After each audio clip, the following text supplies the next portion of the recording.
Welcome to the Open Forum in the Villages, Florida podcast. In this show, we talk to leaders in the community, leaders of clubs, and interesting folks who live here in the villages, to give perspectives of what is happening here in the villages. We are a listener-supported podcast. You can become a supporter for as little as $3 per month, or you can choose to pay more. To become a supporter, go to openforuminthevillages.com and click on Support in the black box. There will be shoutouts for supporters in episodes. In Season 4, we have made some dramatic improvements and changes. First is a clarification of the podcast's title. It is Open Forum in the Villages, Florida, to make clear that this is a regional show, independently produced for folks who live in Central Florida and the Villages areas. Second is a dramatic increase in the use of AI in the creation of each episode. These include a transcript of each show. Please understand that there may be errors inserted by the AI that may not be caught before the transcript is published. However, this is a dramatic step forward. We will now include chapter markers for each show. The show description text will be AI generated. In fact, the show's announcers are now all AI voices, including me, Emily. Hope you enjoy.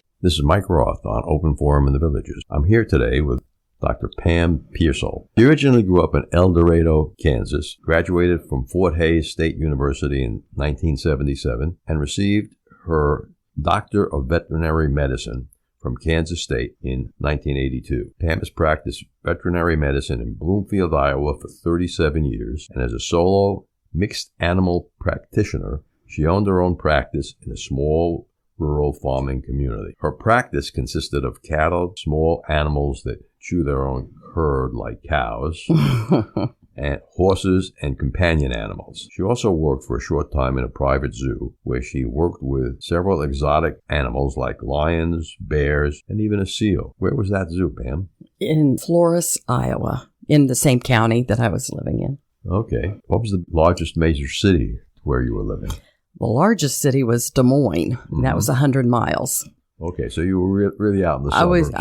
I was very rural. The whole county was 10,000 people. The entire county. So we can almost get that in two villages here in the village. Exactly. Yeah. So we're talking rural Iowa, farming community. Good. So how long have you lived here in the villages? 5 years. Mm-hmm. And what village did you live in? Finney. Finney. Okay. Yeah. I looked at Finney before I bought here. I liked it because it was rural, more rural, it had the more country feel. It doesn't anymore, but I still love it. Yeah, big surprise. Yes. They built 10,000 houses next to you. Yes. Good. Pam is also serving as a volunteer for the Marion Therapeutic Riding Association, where she's both a veterinarian and on their board. Yes. Good. So, Pam, why don't you tell our listeners why you decided to become a vet in the early 80s? I worked for a veterinarian when I was in high school, and I just really enjoyed the practice. I enjoyed the medicine part, the science, but I had no desire to go into human medicine. So when I went to Fort Hays State, I worked at a feedlot, a 21,000 head feedlot, wrote pens, worked on cattle, and really, really enjoyed that. I worked for a veterinarian in Hays, and then went on to Kansas State to complete my practice. Okay. And after you completed your practice, why did you choose a rural community? Well, that's kind of a long and twisty story, but my husband at the time, we had just gotten married, and he was a farmer from Illinois, and we found farm ground, and we went there right after we were married, and that's how we landed in Southeast Iowa. Okay. What did you find as the most enjoyable part of your practice of veterinary medicine? Having something different to do every day, that it wasn't repetitious. Every day was different. Every day was exciting. I was outside working on cattle. At the time, I did a lot of pigs and sheep, and I worked in a strictly large animal practice. And so that I started building their small animal practice, but it was just exciting. You say small animal, dogs and cats would be small animals? Yes, companion animals is okay. what we call them. Okay. Why don't you tell our listeners a little bit about some of the experiences you had while working at the zoo? All right. Well, one of the things that actually made national and made an AP story was Buford was a lion. He was about 3 years old, about maybe 350, 400 pounds. He started having liver problems. So I'd been taking care of Buford since he was a cub. So he knew me. Mm-hmm. And we were actually had the opportunity to do an MRI on him to see what was wrong with his liver. Mm-hmm. So here we are, and we're doing it in our human hospital. So we're bringing Buford the lion in a cage to the hospital. People are staring, mm-hmm. and we're wheeling him down the halls of our hospital. Mm-hmm. I had to give him some ketamine, and because he was familiar with me, he knew me, and he let me give him his ketamine. And then after he was sedated with his ketamine, then I was able to put an IV in him, and we did a Suretal drip. We put him in the MRI machine. We did not want him waking up inside the MRI machine.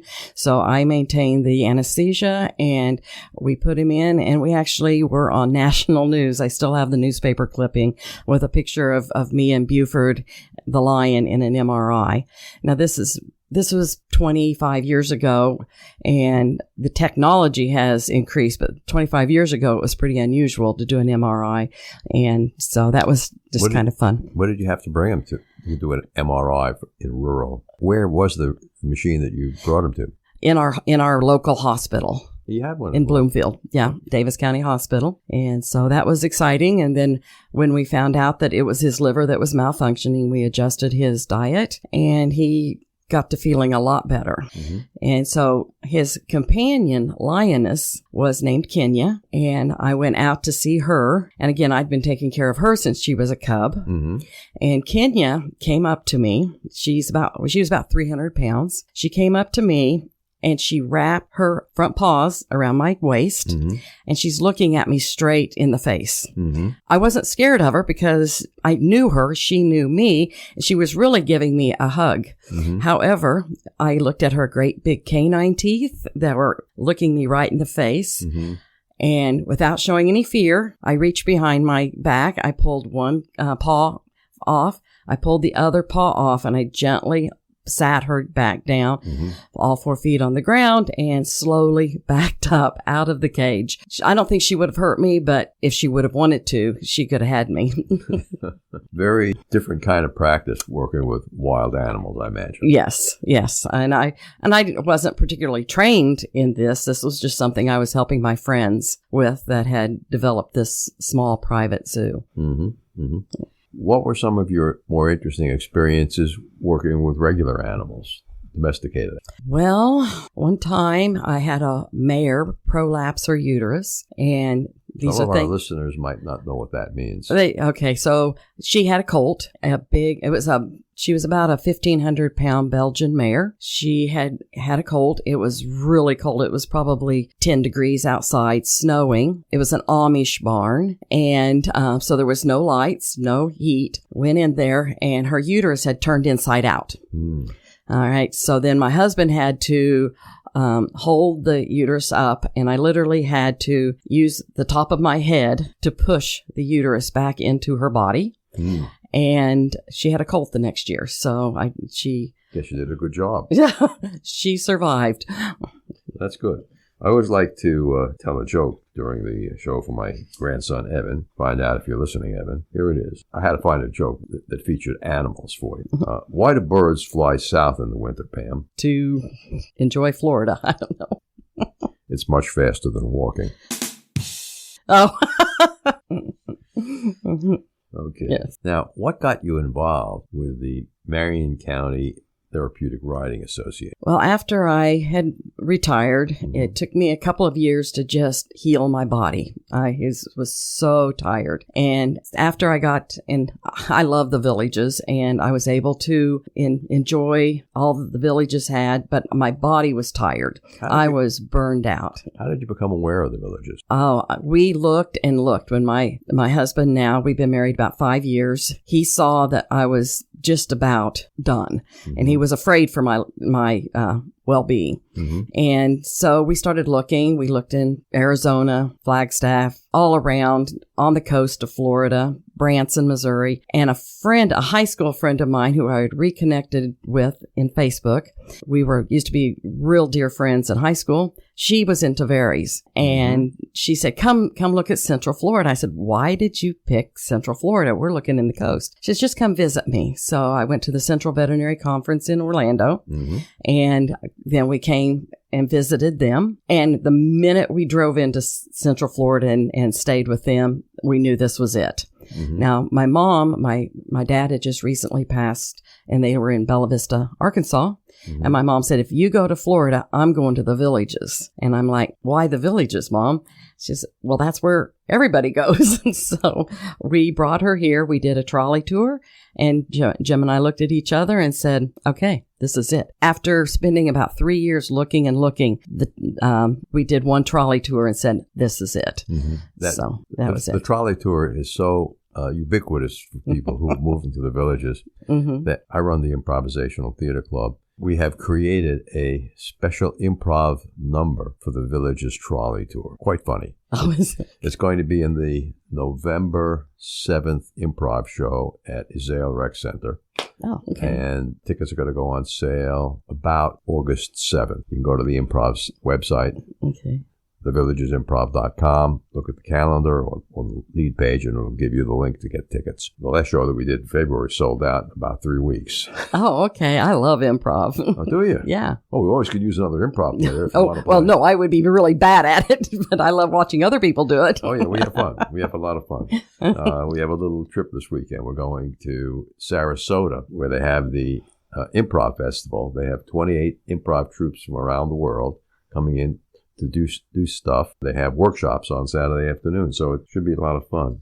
So tell us a little bit about what you do at the Marion Therapeutic Writing Association, and how does it help people? Well, I was going to start to say, after I got to feeling better, I knew that God wasn't finished with me, that once I had my health back, I needed to give back. So I started looking for some place that I could use my talents. Did not want to go back into practice, but when I read this article about them, I decided that maybe this would be some place that I could use my veterinary skills.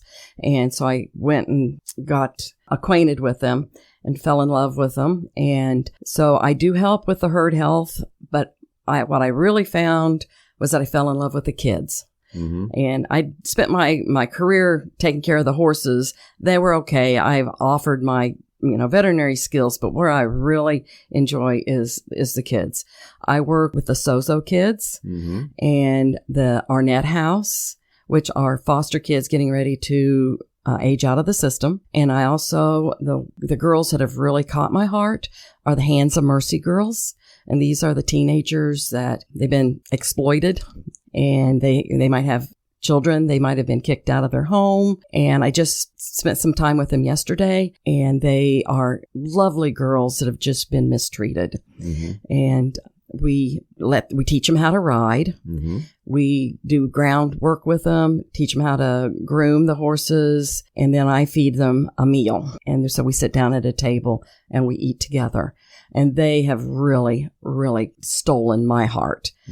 And so I saw that they had a need for the board member, and I agreed to be a board member. And since we've had some changes and we are improving the facilities, and we've received some substantial donations that have allowed us to put in some better facilities and programs, and I see us growing. Where is the Marion County Therapeutic Writing Association located? It's in Ocala, north of Bellevue. This is Mike Roth with Dr. Craig Curtis with today's Alzheimer's tip. Dr. Curtis, in past tips, you've told our listeners to walk is a good exercise 5 days a week. Is there any other exercise that they can do which will be beneficial to their brains, which is not going to be terribly exerting or can be accomplished by people who have weak hip joints or weak knee joints or shoulder joints? Absolutely. Any type of exercise, what we call moderate exercise, can help brain health, such as a stationary bicycle. Simply pedaling a stationary bicycle, it's very low stress on the joints. It's very good for your heart and very good for your brain. With over 20 years of experience studying brain health, Dr. Curtis's goal is to educate the Villages community on how to live a longer, healthier life. To learn more, Visit his website, craigcurtismd.com, or call 352-500-5252 to attend a free seminar. Okay.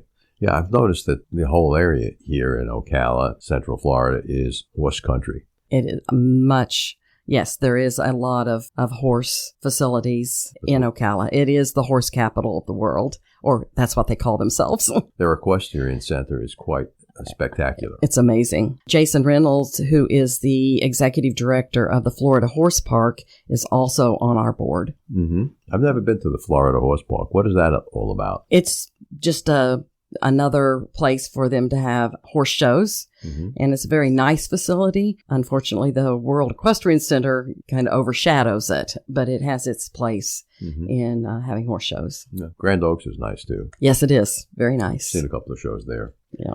Perhaps you can give our listeners a couple of tips who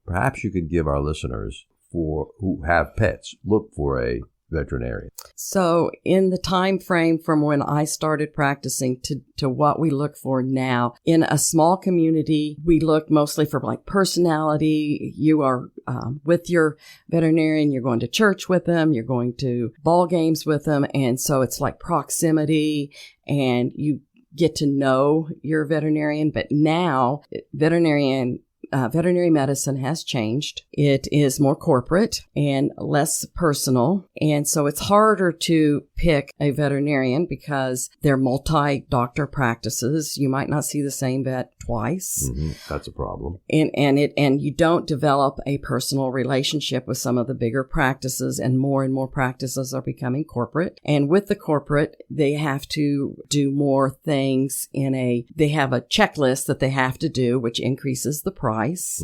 Because the corporation is wanting to have X amount of dollars with return on investment. Yeah. So this impersonalizes the veterinarian. It also increases on the smaller practices. It increases the pressure to get more technology. So you have to have more investment, even if you're a small practice. You have to have the x-ray machines, the ultrasound machines, the blood work machines, because that's what your competition also has, which increases the price of your services. Mm-hmm. And another thing that I am glad I'm not practicing anymore is the effect of social media on veterinary medicine and on doctors, because I am glad that not every person I ever saw, every animal I ever treated, didn't end up on a social media site, so that you are constantly being scrutinized.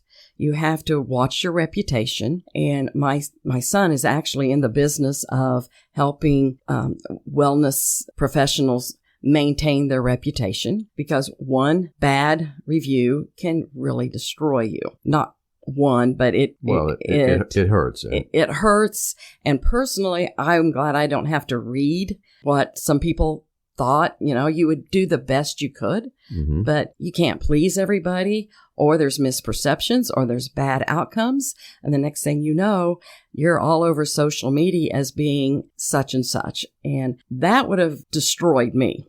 I couldn't have taken it. I couldn't have read that.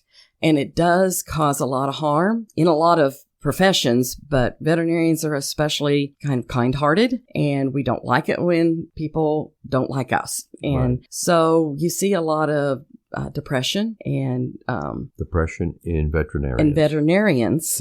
Because they are being constantly scrutinized and analyzed and talked about on social media. I see it all the time, even like on Talk of the Villages or the Facebook pages. Such and such didn't do this for me, or I didn't have a good experience here. And sometimes there's misunderstandings. Yeah. And it probably 20 years ago in the dental practice area, there became a group of vendors who were selling dental practice software and then practice management training. And frankly, I was annoyed by it. And then I discovered that there were veterinarian practice management softwares and vendors who were selling veterinarian practice management to veterinarians using a very extremely sales-oriented approach, and they were using a series of techniques which were akin to creating a franchise. And this is exactly what happened. I was there. I was going to all of those marketings, and a lot of times you knew that the same people were giving the dental offices and the veterinary offices the same advice to try to increase your sales, not procedures, but the practices were the same. And I sat there and I watched it. 20 years ago, I went to many of those marketing seminars just trying to help my own business. And I started seeing the trend. And then I started seeing you have to have your average price ticket. Let's do this because that will increase your average price ticket. And I didn't see the value in it. I didn't really see it necessary. I'm in a small rural practice. They aren't going to agree to do that. And then I have to go sit in church or sit down at the softball game or the baseball game with them. And I did not want them to think that I had just charged them for a procedure that wasn't really necessary. Yeah, it was an unnecessary blood test. Exactly. Yeah. I had clients come, I'm in Southeast Iowa. I had clients come from Chicago and Colorado Springs. They had family in Bloomfield. And so they would come to me, bring their animals all the way from Chicago or Colorado Springs just to save money because they knew I wouldn't charge them thousands of dollars to pull a tooth, or something like that. I had that quite a bit. Did you? Because I started seeing what was going on in our industry. Yeah.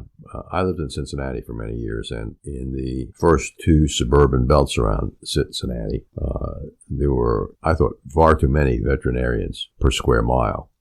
And I think it hurt some of the practices. I didn't see the impact of social media, but I'll believe it here in the villages with Talk of the Villages. It's everywhere now. It is. Oh, yeah. It is everywhere now, and it is. And also another thing that technology is doing to our practices is now you have to have sophisticated software to send out your reminders, to track, all your vaccination. Now I did that too, but you had to do all of this extra. You had to have all of this extra technology overhead in order to be competitive.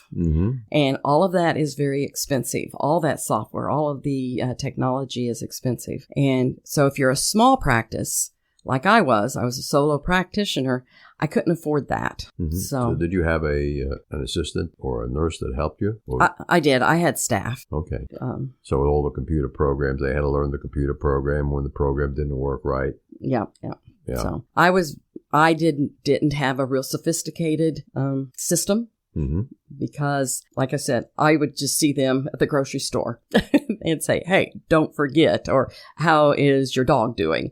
Right. But if you were in a larger area, you wouldn't have that availability. Well, there's a difference. I had more accountability to my clients because they were my friends. They knew you. They knew me. Right. They knew where to find me. They knew where I was going to be at. Right. So today, the practitioners can hide. Yes. The joke I tell in our town is you didn't need to turn on your blinker because everybody knew where you were going to turn anyway. That's small town. Yeah, small town. Right. Not even having a traffic light. No, we had one. You had one traffic light Yeah. and probably a stop sign too? Yep. Oh, boy. I also was involved with organized veterinary medicine, and I was on the board of the Iowa Veterinary Medical Association. Okay. And one of the concerns I had over the years, and I would say this, I don't know if is rural America was not being taken care of. We were having lots and lots of veterinarians, but they were all going to small animal practices in large towns. And it was getting harder and harder to get veterinarians to go into the rural communities. And because it's harder, pulling calves, going out on farm calls is harder. And there was a lot of more women in the veterinary schools they were graduating, mostly women who, a lot of them went into this the companion animal side. And many of the men went into the companion animal side, and it became harder and harder to get the rural practices.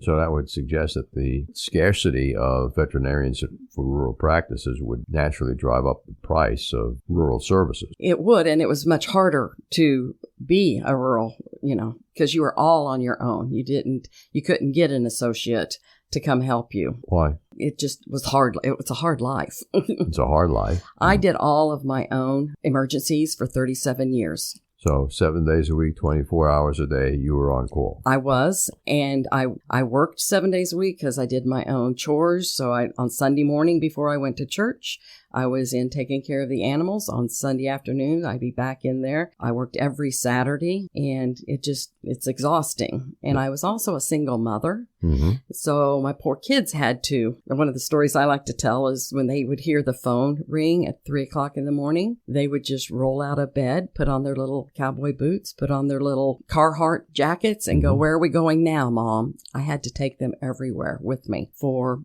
10 years. Mm-hmm. So until they were old enough to stay home by themselves. On the other side of the coin, you could say that you gave them some good training in what being an independent business person really is. Yes. My oldest son still has not forgiven me for this, but we were golfing one time, and I was on the phone. I was putting one-handed and on the phone. And he goes, "Mom, we are on vacation. You aren't supposed to be working." I'm like, "I have to. I just have to." And he was so mad at me. 20 years later, we're on a boat. I'm retired. I'm sitting there enjoying things, and he is pacing the dock on a phone call for work, and I'm laughing at him, and he goes, "Okay, Mom, I get it now." Now. Yeah. But he didn't forgive me for many years that I was taking a phone call while we were golfing. So when you were on vacation, did you actually leave the area of your practice? I did, but I had a telephone with me. Neighboring practitioners who would take care of my clients, but only because they had to call them, call another practice because I wasn't there. I did not bring in somebody who could take over my practice while I was gone. So I just had to leave my practice unattended. My first son, I took a month off. Mm-hmm. My second son, 2 hours after I had Chase, my second son, I'm on the phone talking to a client 2 hours after he was born. Wow. I went back to work full time when he was 2 weeks old. One time I had to wrap him up in a little blanket and set him on a bale of hay and pull some lambs. And it was cold. But I put my little baby on the bale of hay and did my work, picked him up, and took him with me. Well, that's good you didn't forget him. Yeah, I didn't forget him. So one time I looked at my truck, and there were 2 pillows, a blanket, a TV, and 2 bowls of macaroni and cheese in my Ford Ranger. Mm-hmm. And I thought, these poor kids. But you know what? I had to do what I had to do. Yeah. I mean, that's good. They just had to go with me. They grew up okay. I think they probably grew up with a better sense of what business is. Oh, yes. And probably are better people because of it. So, Pam, before we go, if someone wants information about the Therapeutic Writing Association up in Marion, how do they get in touch with the group? Why don't you tell our listeners how they can get in touch with the Marion Therapeutic Writing Association? Yes. If they would like to look up our website, it is Ocala.org, or they can call our office at 352-732-7300. We're always looking for volunteers, and if anybody would like to help us with some donations or would like to come out and help lead horses or help us in any other way, we are always looking for volunteers. Okay. Thanks very much for being with us. All right. Thank you. Remember, our next episode will be released next Friday at 9 a.m. Should you want to become a major supporter of the show or have questions, please contact us at mike@rothvoice.com. This is a shout out for supporters Greg Pangian, Tweet Coleman, Dan Capellan, Ed Williams, Alvin Stenzel, and major supporter Dr. Craig Curtis at K2 in the Villages. We will be hearing more from Dr. Curtis with short Alzheimer's tips each week. If you know someone who should be on the show, contact us at mike@rothvoice.com. We thank everyone for listening to the show. The content of the show is copyrighted by Roth Voice 2023, all rights reserved.